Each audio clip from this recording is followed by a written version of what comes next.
Hey guys, today we're going to be talking about knowing when to water your succulents by learning how to read their leaves and what they're trying to tell us, whether they want to be watered or they're not ready to be watered yet, or they've been overwatered. So these are some examples that I'm going to be showing you later on in the video, but first let's focus on the leaves themselves. I'm going to show you the difference between an overwatered leaf and a leaf that has dried off naturally because of lack of water. So when you see a leaf like this on your succulent, the edge has kind of blacked. Sometimes it's just yellow. This one in particular started turning yellow, and as you can see, when I rub off the farina, it's a little bit translucent, and when I press on it like this, you will notice that it gets wet. It's very watery and mushy, and then that black part, look, it just kind of melted off. That is a sign that your succulent is being overwatered, so you need to lay off on the watering a little bit. Now, this leaf right here is from a succulent that has dried off naturally because of lack of water. It started using up its leaf for energy and using the water in it. This leaf, you can see it's flat, it dried up, it's not squishy, it's not mushy, it's not wet or translucent, and it started drying up from the tip over here instead of the end over here. This one, I'll show you another example. This is another succulent that was overwatered. It's been raining lately, so some of my succulents have been getting more water than they want. And as you can see, the drying up started at the bottom and at the top. And if I press on this, look how I press. It starts to get, it's translucent, it's squishy. That means it is also overwatered. Pay attention to where your leaves are starting to dry. If it's from the edge, like this one over here, see there's still a little bit of water left at the end where it attaches to the stem. And this one over here started drying up here. That means it's being overwatered. So that's how you read those leaves. Now, it's a little bit easier when I show you guys like this, right? Let me show you the plants when they actually are overwatered. This is an example that have been struggling with all the rains and heat lately, and it has been overwatered. Right here, there's a leaf. If you guys can see that, that blackened a little bit. It's gotten mushy. Let me take it off if it comes off fully. Sometimes it won't even come off fully because it's just mush. That is a sign of being overwatered. So this means that I need to leave this Echeveria Elsa alone for a while because she has gotten way more water than she wanted. Now, when it's like this, kind of want to keep watch of the stem also. I'm checking right now. Make sure it's firm. There's no black spots under there. I've checked earlier. So she's okay. She just got a little bit more water than she wanted. So mushy, translucent leaves, guys, means overwatered. Dry leaves like this means underwatered and they want some water. Now let me show you one. I haven't watered this Echeveria Brignoni Silver Onion in about a week and a half maybe, and it is time for her to be watered.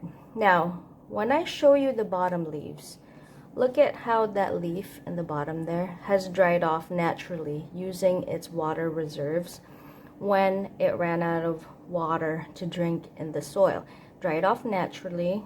It actually takes a little bit more effort to pull it off than a succulent that has been overwatered. If a succulent has been overwatered, normally even if you just bump it slightly, it'll pop off. With this, you actually have to wiggle it and pull it off. That is a sign when your leaves look like that, that your succulent needs to be watered. Another sign is if I show you these bottom leaves down here. Oh, her roots are, look at that, her roots are sticking out of the soil. I show you her bottom leaves down here. When I press on it, it's kind of like a wilting flower. It's drying up. You can see they're puckered.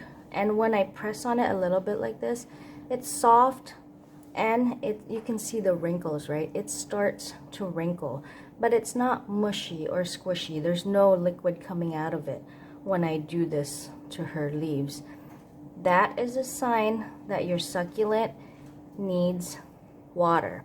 Gone are the days when, I know the general rule of thumb is water your succulent when the soil is dry, but that does not always work, and a lot of people have a problem with overwatering their succulents because they think, oh, the soil is dry, so I should water it. That's not always the case. This one, the soil is dry, and the leaves are puckered, limp, and it wrinkles, the bottom leaves. It wrinkles when I press on them. That's underwatered. She needs water now. But you compare it to, say, a Graptovaria Moonglow. Her soil has been dry for a good week now. I watered her last week. The soil was completely dry after 3 days, but that doesn't mean that she needed to be watered after 3 days. When I press on this Graptovaria Moonglow's leaves right here, you want to press on the very bottom leaves. Those are the ones that you can read well. When I press on her very bottom leaves, they are firm. There's no give at all. Firm, hard, it will not wrinkle, and you can tell that it's full of water. So even if her soil is completely dry, her leaves are telling me that she has enough water reserves in there to last her for a while. If I was to give her water now, she will drink up too much water, and her leaves will start to get mushy and yellow and overwatered.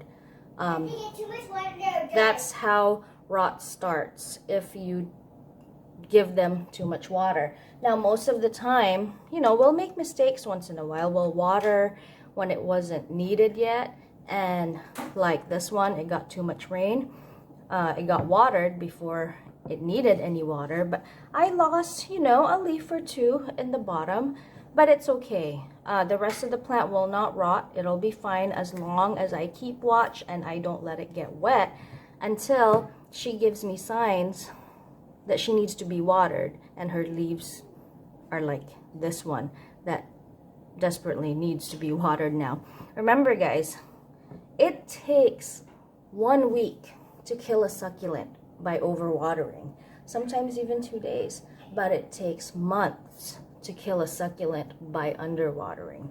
Underwatering is easy to fix. All you have to do is water, and then your succulent will recover and they will be okay. Overwatering, on the other hand, can cause rot.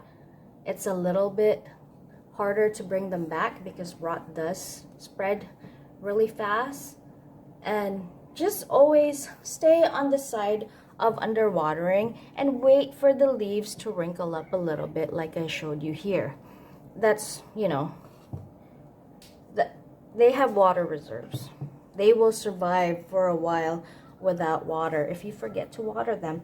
Another example I have here, this is a pot of cuttings that have recently rooted. They're the perfect example for me to show you. You see this Graptosedum variegans right here. If you look at the bottom leaves, one of the bottom leaves here, it has puckered. It's not nice and full like the top. That's firm and hard when I press on it. This bottom leaf right here has started to pucker a little bit. It starts to kind of close up a little, and it thins out compared to the other leaves, and it's a little bit soft when I press on it compared to this where it's firm. So when the bottom leaf does that, it means that it is ready to water. You can see at the bottom here, there's a leaf that already dried off naturally, using up its energy while it was trying to root. If you ever see leaves that are drying up, this is the way you want them to look. Not this way. This is overwatered. This is normal. Another one here, perfect example, is my Pearl von Nürnberg. See when I press her leaf? Can you see the wrinkle? It wrinkles a little bit. It's wilty, I always like to compare it to a flower petal that's slowly wilting away. That that it's not firm. That means it's time for it to be watered, okay? Now this one here, this is called a Graptivaria Douglas Huth, and this one is not ready to be watered. How I can tell, even if it's been days since it's been watered, when I touch the very bottom leaves, see, when I press on it, it's firm, it's hard, and it doesn't wrinkle, it doesn't feel like it's wilting, it's not gummy, okay? And you can tell the leaves are full. So just because her soil is completely dry, but just because the soil is completely dry, it doesn't always mean that they need water. Learn to read succulents through their leaves, and I swear you will have a better success rate at keeping them alive and not watering them. So I hope this has helped you guys somehow figure out or make sense of how to read your succulents through their leaves. This is my method of knowing when to water each and every one of them. So when I make my rounds in the garden, I look at everyone, kind of press on their bottom leaves a little bit to see if they are ready, and they will tell me if they're ready to be watered. And I hope this video helped, guys. This is something that I had to learn on my own, because there was never really any videos or tutorials that I read online that showed me exactly what it was to look for. It always, the basic rule of thumb for succulent watering has always been water when the soil is completely bone dry. But like I said, depending on the succulent, that's not always the case. The bigger and more established the succulent is, and the fatter its leaves are, the less water it actually needs. Always remember that. When they're new, when they're cuttings like this, they need to be watered more often, but be given less water each time you water them, because their root systems are not deep in the soil yet. So you just kind of want to get the base wet so the roots can grow into that, and then over time you can just water more and more. Compared to this Graptivaria Douglas Huth that I have had for a pretty long time now. You can see how big she is. She only needs water about every week and a half, and sometimes not even that, depending on how hot it is outside or if it rained. So again, this is Christine from these Succulent Buddies. I hope this video has helped you guys understand how to read your succulents through their leaves. Don't forget to comment, like, and subscribe, and I'll see you on the next one. Thank you.